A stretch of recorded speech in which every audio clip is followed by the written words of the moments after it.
In the meantime, I want to use this opportunity to welcome all of you to the Broadcasting Board of Governors headquarters in Washington, D.C., and to this very nice and comfortable briefing room of the Voice of America.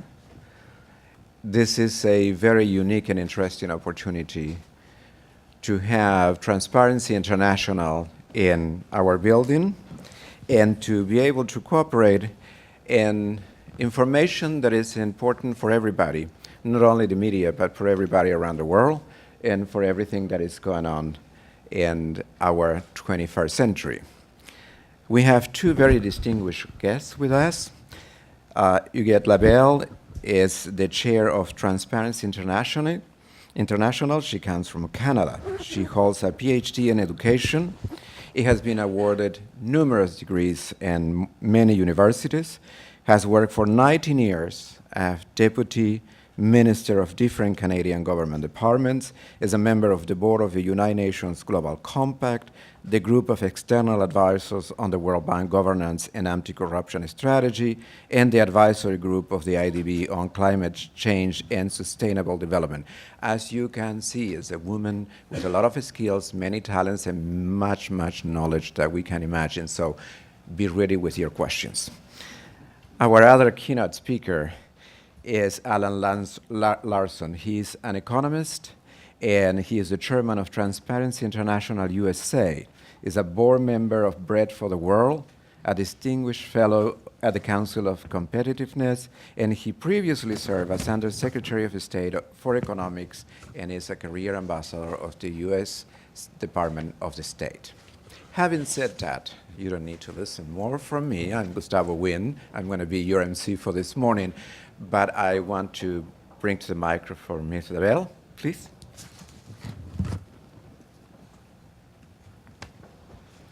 Thank you, and welcome to all of you to our launch of the Corruption Perceptions Index. Before saying more, I would like to invite you to watch a very short video which we did in order to reach out to the people around the world. So let us have that video, please. He sent a patient home to die because she couldn't afford to pay a bribe.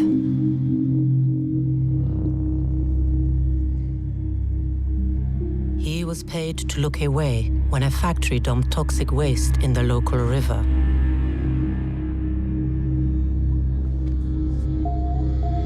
She charges illegal fees at her school, so children from poor families get no education.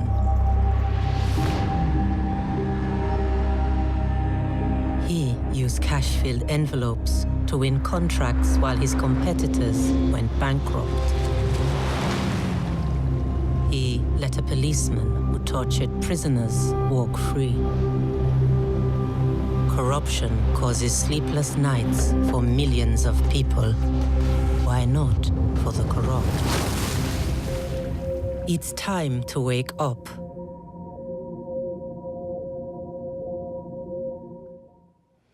Thank you.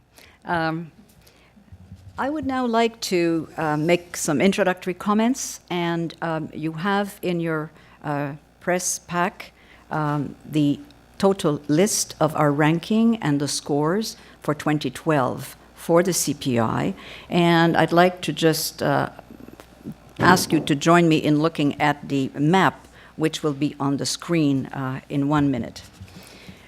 Now, what this tells us, if you look at the map, of course, the darker the color, the higher the perception of corruption in those countries, and moving towards the yellow, where these countries are perceived to have a lower level of corruption.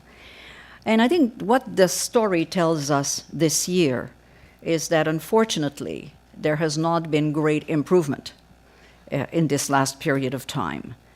Probably no improvement at all for many countries. And what we really see, as we did on the video, is that we have hundreds of millions of people around the world who face daily extortion. And in some countries, it can be that 50% of the population had to pay a bribe to gain access to essential services like water, education, health, licenses. In other places and in some of these countries as well, it is very difficult for businesses to operate because there is no level playing field. If your competition can win a contract by putting a bribe and money under the table, then of course it's very difficult for you to operate in a clean way in those circumstances. And we also know that globalization has brought us many, many positive things, but it's also made it easier for economic crime to thrive and be able to move around the world much quicker when we think of money laundering, for example, or when we think of tax evasion, which has been criminalized, I think, in most countries of the world. And when you look at the ranking, what you also see is that those countries that are at the bottom are very often countries where human rights have been repressed, where you see civil conflicts, where you see failed states. And you know, when you look at some of the events of the last 18 months, you also have a sense that the people are beginning to say, in some of the countries where this has been possible, enough. We want to see change. We want to see human rights respected, and we also want to see the corruption be something of the past. So these are, you know, very profound and concerning issues, and what we're saying is that it is time to act. We have, for example, conventions around the world against corruption. The OECD convention is a very important one. The United States was a country that pressed for that many years ago, and where it criminalizes bribery outside of your borders. The UN Convention Against Corruption is now a more recent one. It is in process of being reviewed by peers from around the world, and it's been ratified now by 163 countries. So we have some instruments. We have tools. We know what works. We know what needs to be done in order to deal with impunity by having a good justice system that works well. We know that it is by transparency of what government does and business does that we can prevent a lot of that corruption from happening.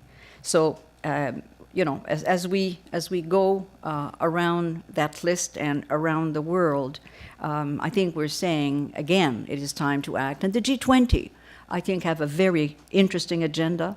Their working group on anti-corruption has made a number of excellent proposals that have been approved by the G20 countries.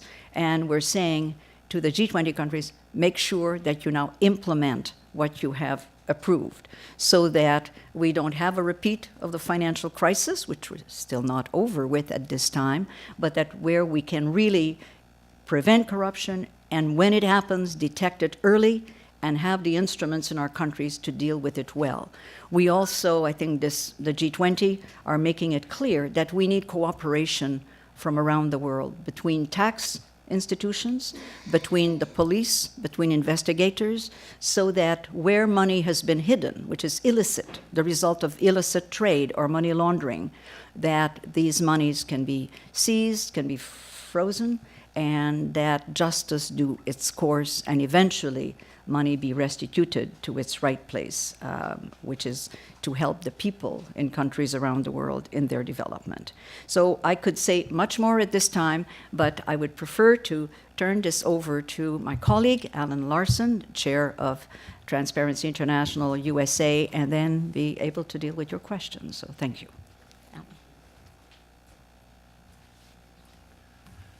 Good morning. Thank you very much. It's such an honor for you to be here to launch the Corruption Perceptions Index for 2012. Thank you. As chairman of the U.S. chapter of Transparency International, I'd like to offer, with some humility, certain observations about how Americans might look at the results that are being released today. First of all, Americans should be concerned.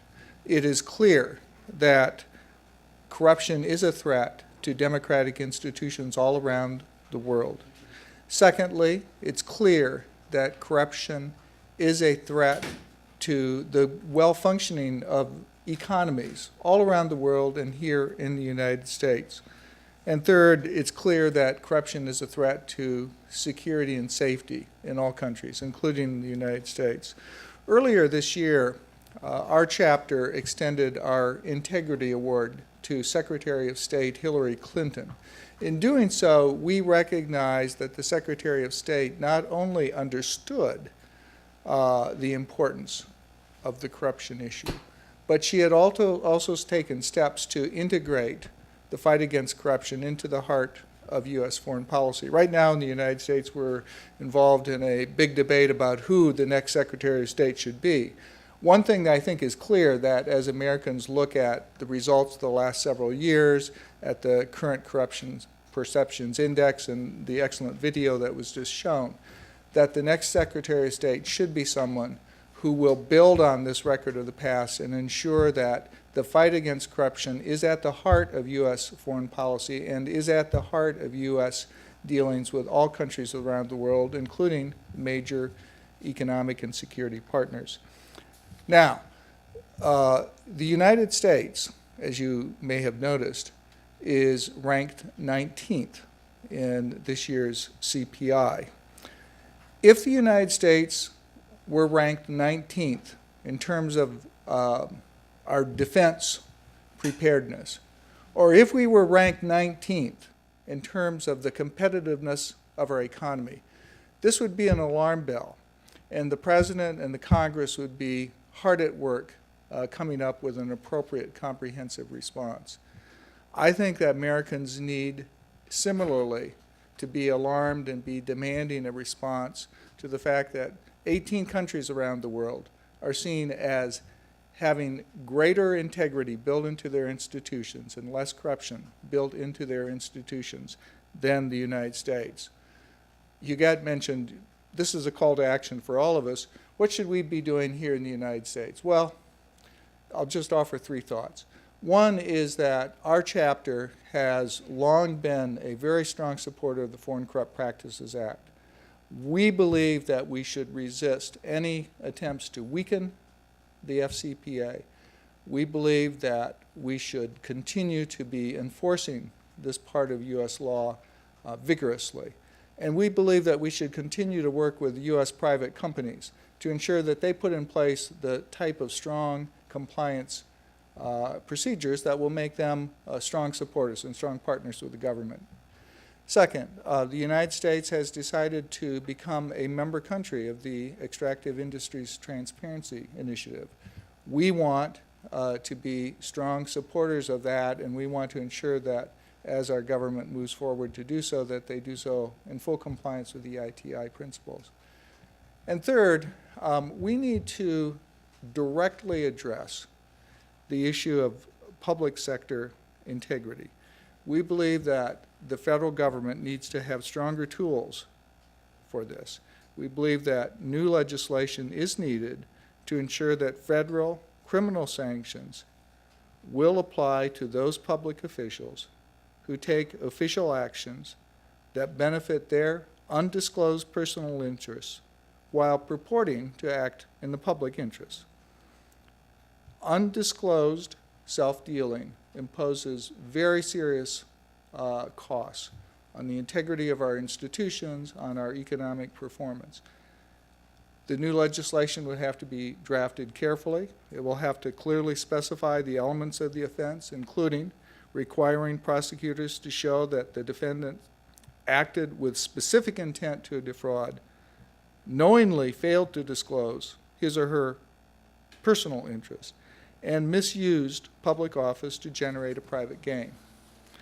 In sum, we believe that the current CPI should be a call to action. It should be an occasion for everyone, but particularly for all Americans, to rededicate ourselves to the fight to strengthen integrity and combat corruption all around the world, but also here at home. Thank you. Thank you very much to both our keynote speakers. And now we are in that segment of this event in which you are the main actors. We are going to the Q&A session. I will ask for each one of you to have a question. Please identify yourself by name and organization that you represent. And we have the floor open. Yes. Thank you. Matt Vasilagambros with National Journal. When President Obama took office, he promised to have one of the most transparent administrations in history. Do you feel that he has lived up to that promise? I think the president has done a lot of things that are very consistent with that promise, and certainly the steps that the Secretary of State has taken and for which we gave her the Integrity Award are obviously steps for which the president and she both deserve credit. I think there's been a very strong focus on open government in the United States, and the U.S. is the co-leader of an open government partnership around the world. At the same time, you've probably read some of the same articles that I've read about areas in which we could have done better in having open government. And so that's something that I think we will want to address. I mentioned a few other areas that are priorities for our chapter. FCPA, it's been a very vigorous enforcement, but we want to keep it that way. We do think that there's a need for new legislation, and we would urge the administration to support that, and we'd urge the Congress to take the necessary action.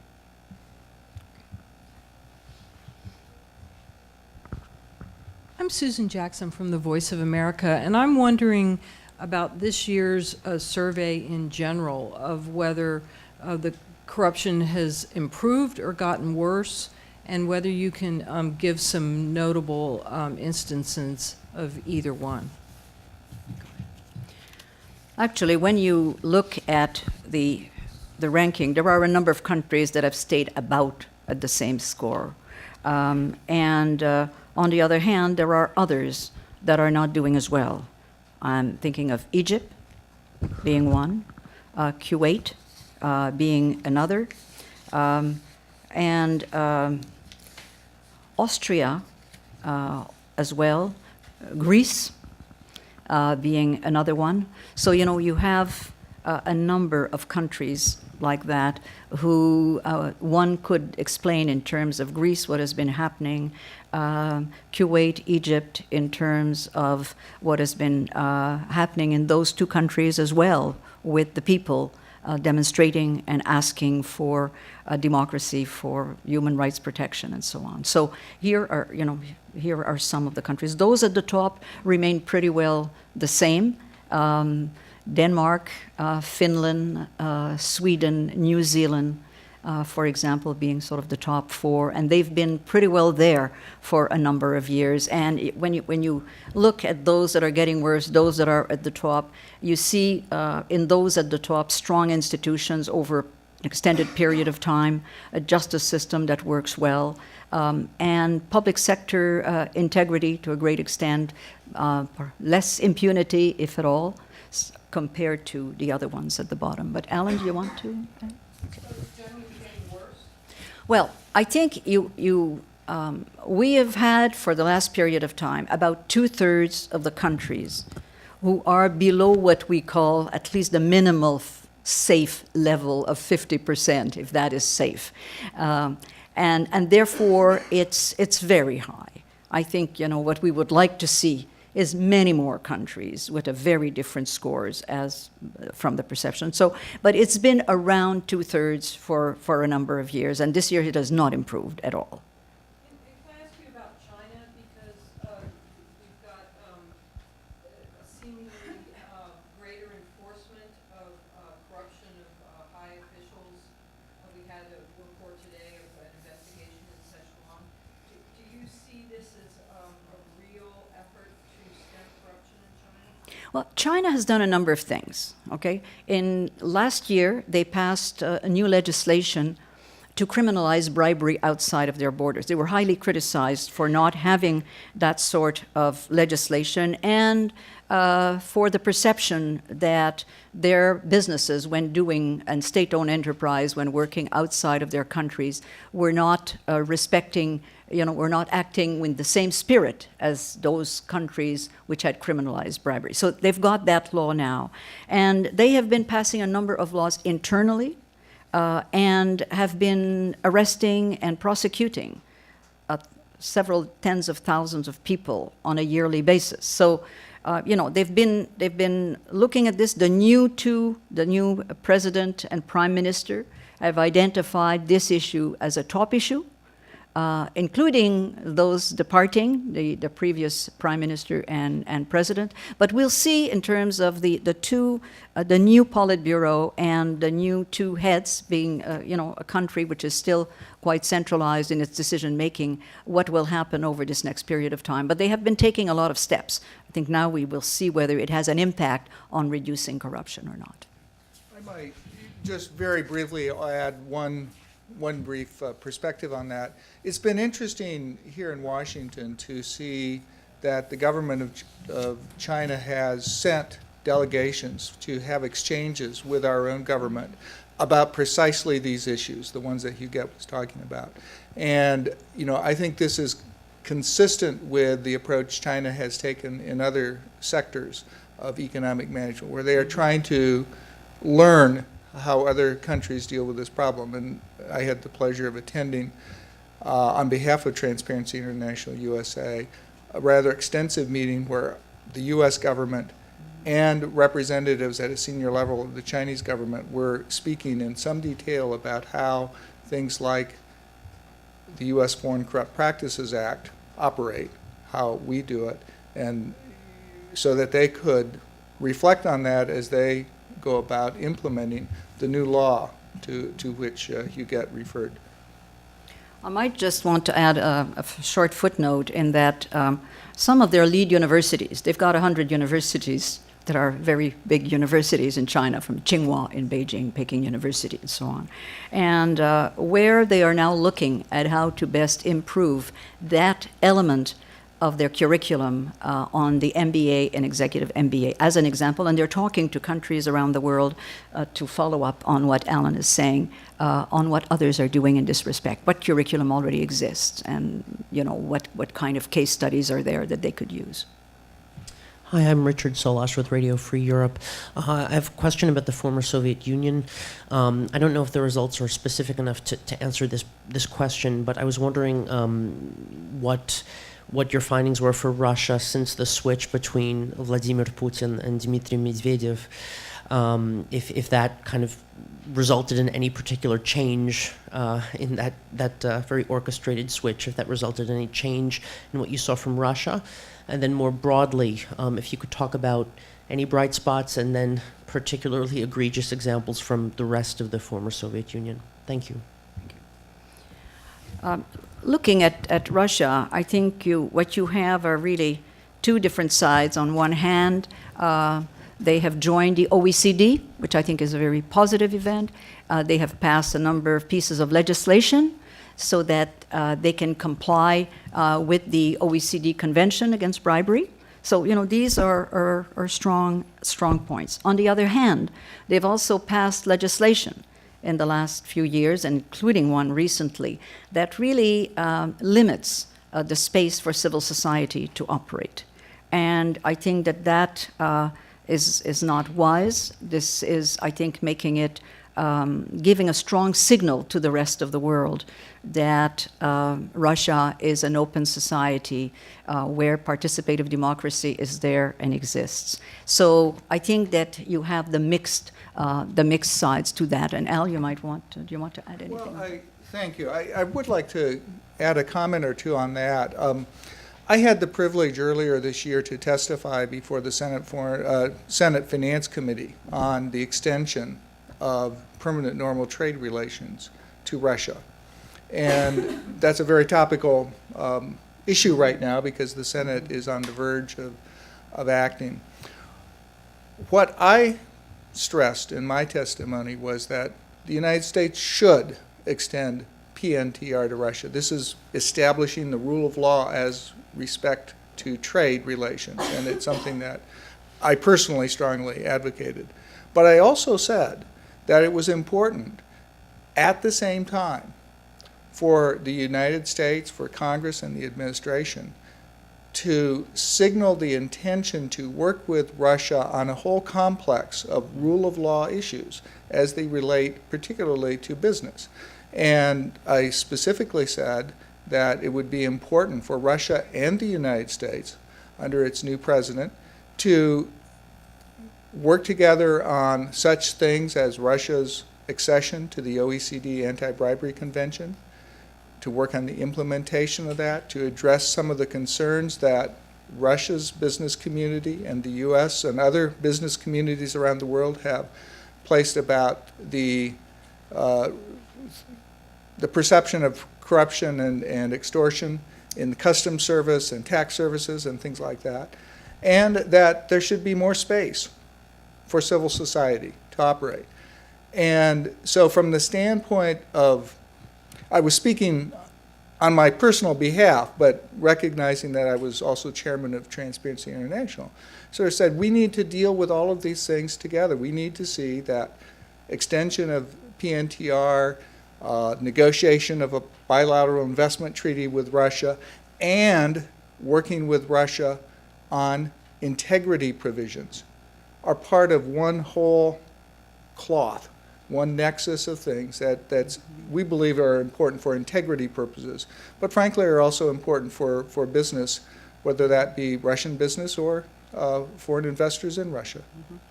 I would just like to add that as journalists, you would also, I mean, when I talked about the space for civil society organization, that space has also been somewhat limited for journalists, and there has been a number of cases of journalists being jailed and so on. So the freedom of expression, I think, is an issue that Russia needs to keep working on.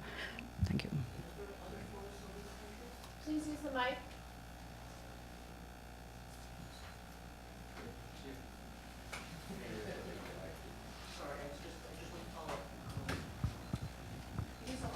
My second question was just about other particularly striking trends or Sorry, we can't- changes in the other former Soviet countries? We can't hear you. You're quite far. Trends or changes in other former Soviet countries. Ah, thank you. And here you've got quite a mixed situation, where a number of countries have been introducing new laws, have been opening up government. You know, whether you're looking at Georgia, to some extent Kazakhstan, Moldova, and on the other hand, you have other countries like Kyrgyzstan, where, you know, following the coup of last year, which was an expression of people unrest, you don't have any improvements whatsoever on those fronts. So it's a very mixed picture. And of course, countries that have joined the EU have had to do a lot of changes in the way that they govern themselves, in their justice system, in the way that they work with other countries around the world, the kind of legislation they have. So I think these countries are in a special group all on their own. And then you've got all the others with quite a mixed kind of results. Chad Bouchard with 100 Reporters. I wanted to ask about methodology and changes in the ranking system. It seems really important to talk about how appropriate it is to compare this year's rankings to other rankings. Of course, we are all looking for trends, and almost every question is about trends. What's appropriate to report out of this, and what is not appropriate?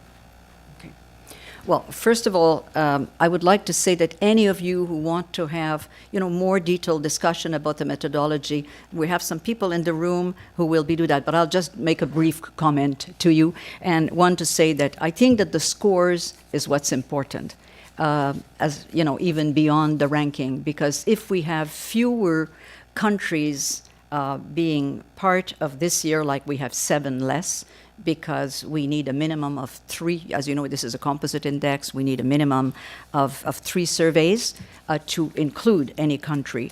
And so this was not possible in some countries, therefore they're not there this year. And that changes, it affects the ranking as well. So there will be people right after who will be very happy to deal with your question. Thank you. Yes, thank you. Victoria Kupchinetsky, Russian Service, Voice of America. And Mr. Larson has already partially answered my question, but I'll still try. It's about Russia, of course, and it's about investment in Russia. Russia has become member of WTO, PNTR is being adopted, but on the other hand, Russia ranks last among the countries of G20. Do you think this is going to affect the American interest among the American investors in terms of putting their money into this apparently a corrupt country?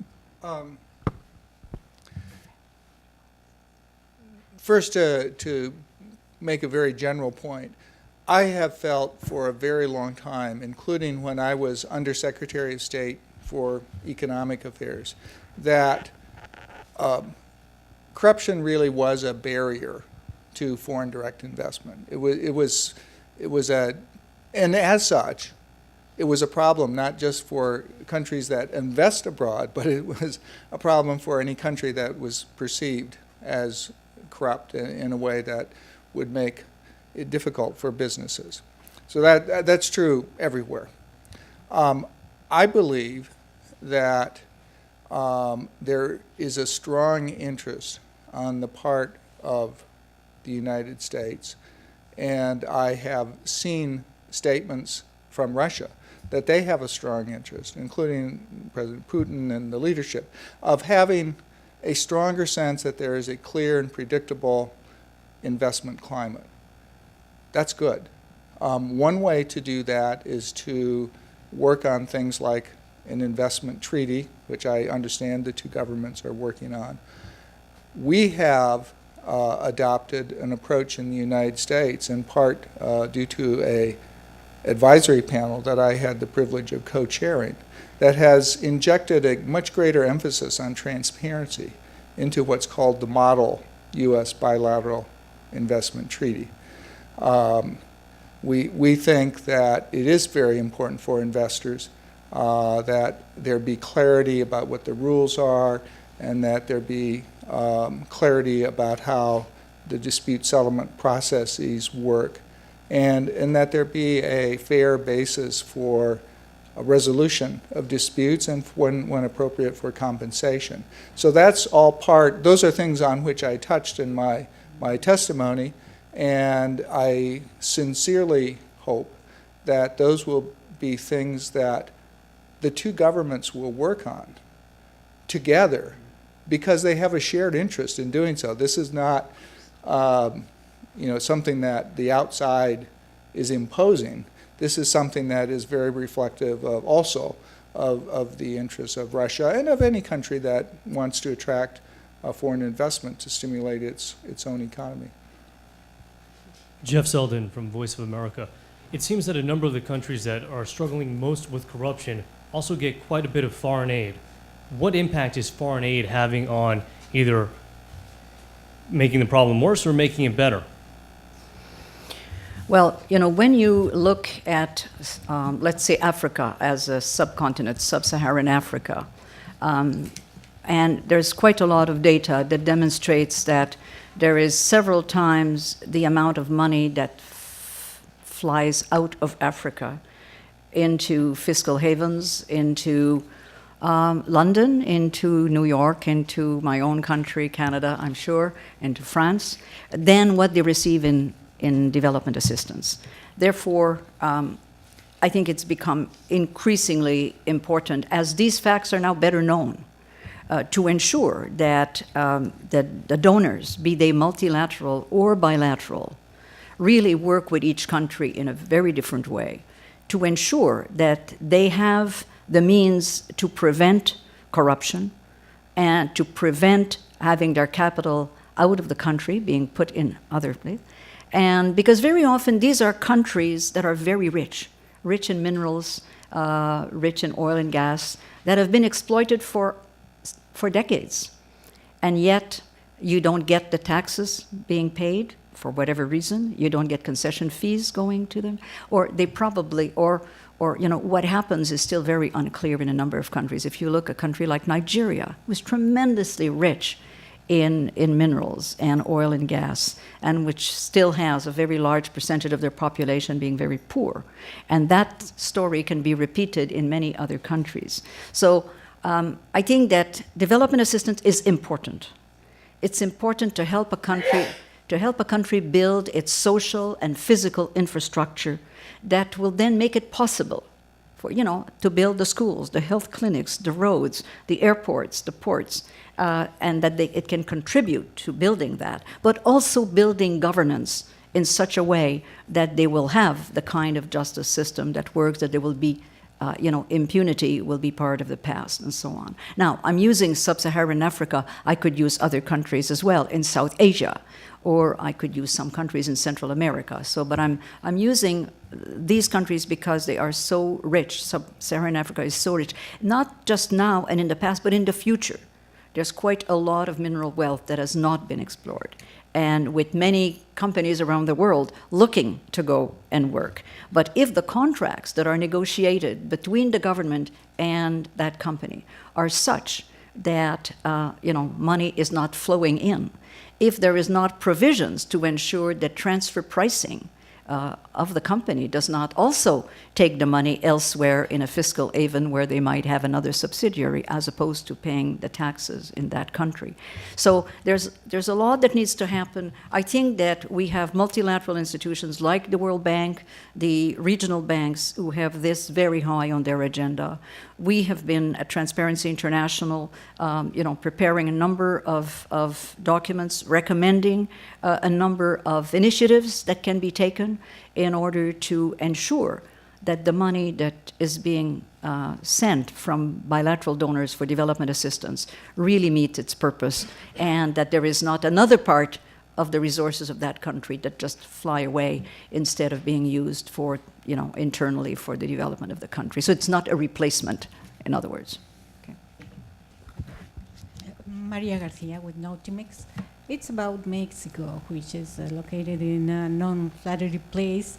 What could you say that are the factors that the authorities need to address, and if you think that the war on drugs that the government has been fighting in the last 6 years has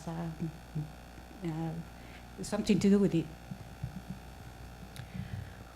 I'd like to turn also to Al here, but I think that the whole area of illicit trade, and in particular the drugs illicit trade, is creating really havoc in a number of countries.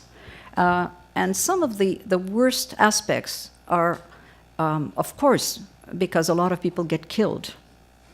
But it's also the capture, the infiltration of institutions of the state, especially at local level, by some of the drug lords in a number of countries. And infiltration as well in the justice system, and not just in the local government or the provincial government. So this is very dangerous because it creates a very different situation in terms of who is there to protect the people. And they work through either buying people or by fear. So I think that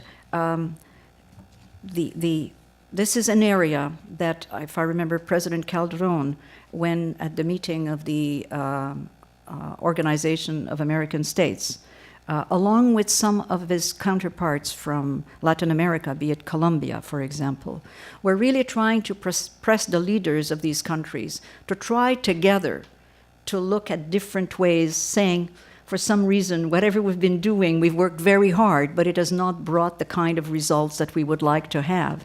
And it's no longer a Latin American issue, because now a lot of the drugs go either from Asia or Latin America via West Africa, out South Africa, making a lot of damage along the way into Europe, and then sometimes back into the United States and Canada.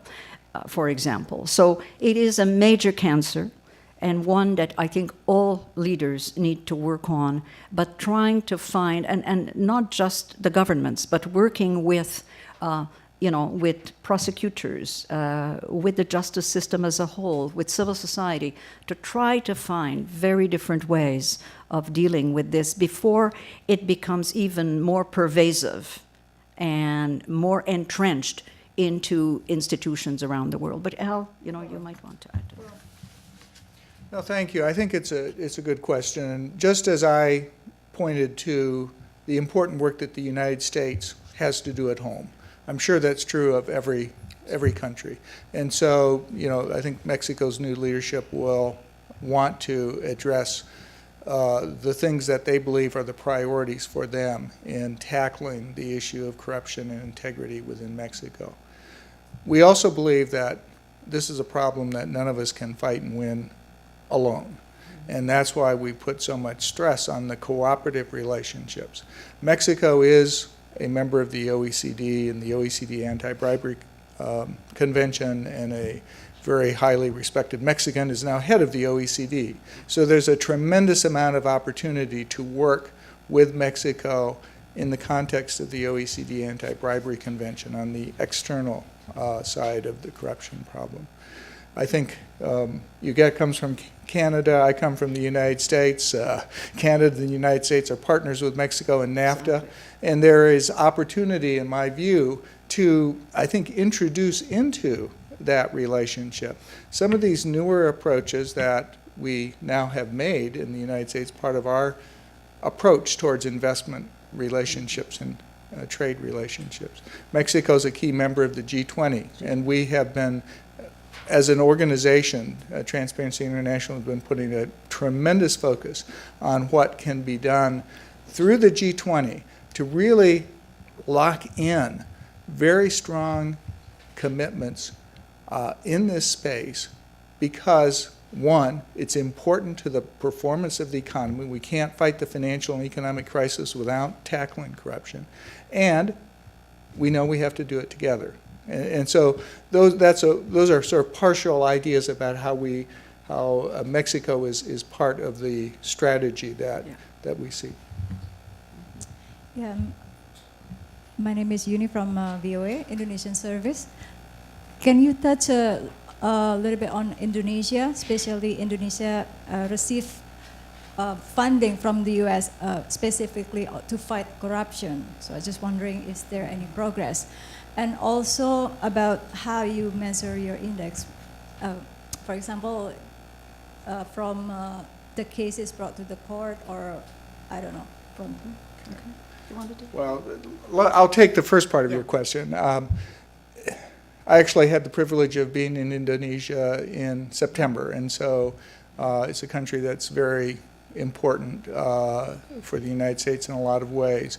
I actually had wanted to make a comment on the foreign assistance point that was raised earlier, because in our government, one of the things that we did about 10 years ago was to create a new agency for provision of assistance to those countries that we felt were doing the most to help themselves, the Millennium Challenge Corporation. And it is in particular through the Millennium Challenge Corporation that there's been a strong relationship with Indonesia, which is a compact country. It's a country with which we've had a solemn handshake at a high level that we're going to work on these issues together. It was interesting to us when we set up the Millennium Challenge Corporation that in making an objective determination about what countries are doing the most to help themselves, consistency in the fight against corruption was seen as not just a major point, but perhaps the major point. We considered it a high hurdle. In other words, if you couldn't jump over that hurdle, then it wasn't going to be the case you could do anything reasonable at all in cooperating to promote economic development. And so it's a great credit to Indonesia that it is a MCC country. It's been interesting that in the operation of the MCC, we did something, well, going to misstate exactly what this is called, but it was a threshold program. It was something that would help countries that were on the verge of qualifying but needed to strengthen their record. But it was interesting to see that the vast majority of countries that got into the threshold program, it was because they had deficiencies in the anti-corruption sphere. And so this tool has been a tremendous tool for the United States government to work with countries that were committed to this fight, knew they needed to do better, and were willing to work with the United States on putting in place that type of provision. So, one of the things I was able to speak to the American ambassador about when I was in Indonesia earlier this autumn was how we could do the best possible job to make that Millennium Challenge Corporation activity work for the people of Indonesia to bring development, stronger institutions, and real prospects for the future, and not have it be just a one-off, here's a little bit of assistance, but have it be a multi-year program that reflected a true partnership. And so, that is one of the ways that we think as TIUSA, we need to do a better job in foreign assistance generally, as well as we need to do a better job in making sure that foreign assistance monies themselves are not used in inappropriate ways. I think both are part of the answer. Let me just add some comments and to say that Indonesia is a very critical country, as you would know, in the region. Its stability is very important to other countries in that region. And Transparency International has been working very closely with our chapter, which we have in Indonesia, in terms of, making recommendations for the kinds of anti-corruption state institutions, such as the Anti-Corruption Commission, its powers, its independence, its resources, to make sure that it continues to assist the country in identifying problem areas and in dealing with individual cases as well. Now, one of the things that we have done at Transparency International is bring together a number of the countries in the region, including Indonesia, to work on the whole corruption in the forestry area. It's a very important instrument for the development of the country because, as you know, forestry exports are very high. But there's also a lot of illegal logging, for example, taking away what should go to the people. And we've been working together to see how to make sure that the whole RED program of the United Nations is well implemented. And more recently, we have now started to work on the whole mineral area. And it includes Australia, Indonesia, New Zealand, and the Pacific Islands to really see how we could really together ensure that those resources are used for the betterment of the countries and the people of the countries. I'm just using these two examples to state that a lot of work is taking place, and I must admit that Indonesia has been very open to these discussions so far. Okay. Is there any progress? Better I'm sorry, than- I have a hard time to hear you. What is the progress, like better than last year? In terms of progress. Well, I think in the last few years we have seen corruption being very much high on the agenda of the government. I don't think there has been much of a difference in terms of the scores from previous years to this year, but there certainly has been much more openness on the part of the government to work with its institutions in that country.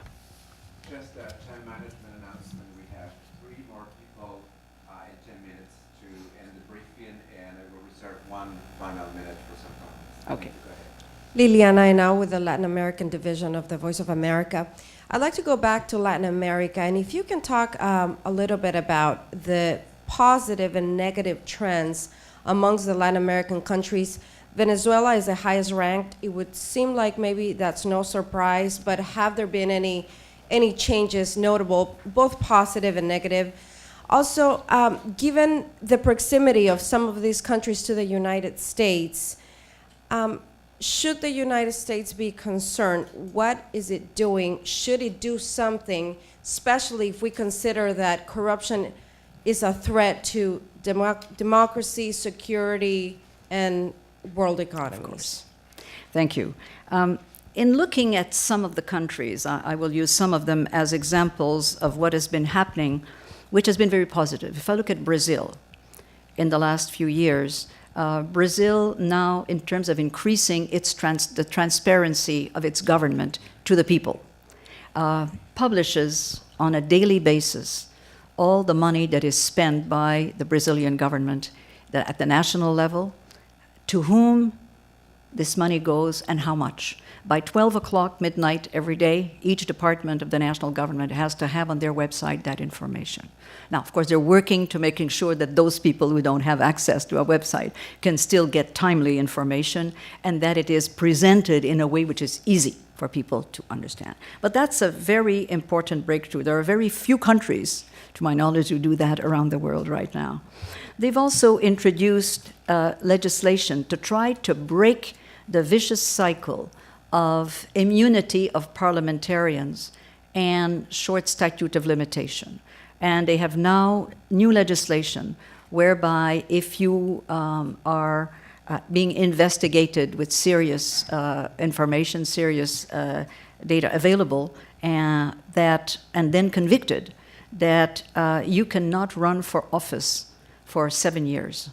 Because before, what was happening is that if you didn't get reelected at the national level, you'd make sure you'd get reelected at the provincial level or at the state level, and you could be a parliamentarian, an elected official, for 20, 25 years, and therefore never facing justice, because by the time you do, statute of limitation is kicking. So that's another very important one.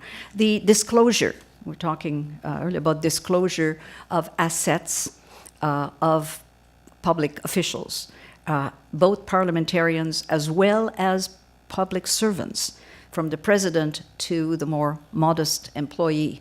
For example, their salaries is published every month on the website again, which helps people to see how much of a difference there is between the income and the lifestyle of the individual.